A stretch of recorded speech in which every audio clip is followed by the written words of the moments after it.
empieza inicialmente con este proyecto de Txurdinaga Gabarrin, digamos, es que las familias que habían mostrado algún tipo de interés y trae los cuentos de que esto, de que pues, el otro día yo se había despedido de uno, y segundo para ella que también tiene la posibilidad de tener esa relación con los centros de día, pues tienes que intentar poner en valor lo que a la gente le gusta. Hasta los 100 todavía le quedan.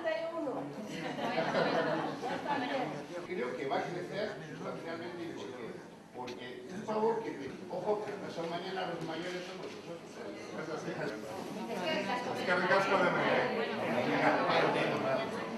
Gure aldetik beti saiatu egin dugu eta gauzatu egin dugu zerbitzu sozialekaz daukagun konpromisoa eta gaur ikusten duguna da beste froga bat. Nuestra intención es seguir manteniendo la prioridad en los servicios sociales que dependen de la Diputación. Asteburu honetatik aurrera, egoitza honetan, hemen bertan, Txurdinaga Gabarrin, zaintzailei atsedena emoteko programea zabalduko dugu. El objetivo fundamental es dar la opción de que las personas cuidadoras de personas dependientes por lo menos un día a la semana tengan descanso semanal. Y a las personas usuarias, pues que se puedan beneficiar de los servicios que se prestan en estos centros de día, como pueden ser el de gimnasia de mantenimiento, rehabilitación, estimulación cognitiva y también conversar con otras, de interrelacionarse y también tener esa vida social. Trabajando estáis, ¿eh?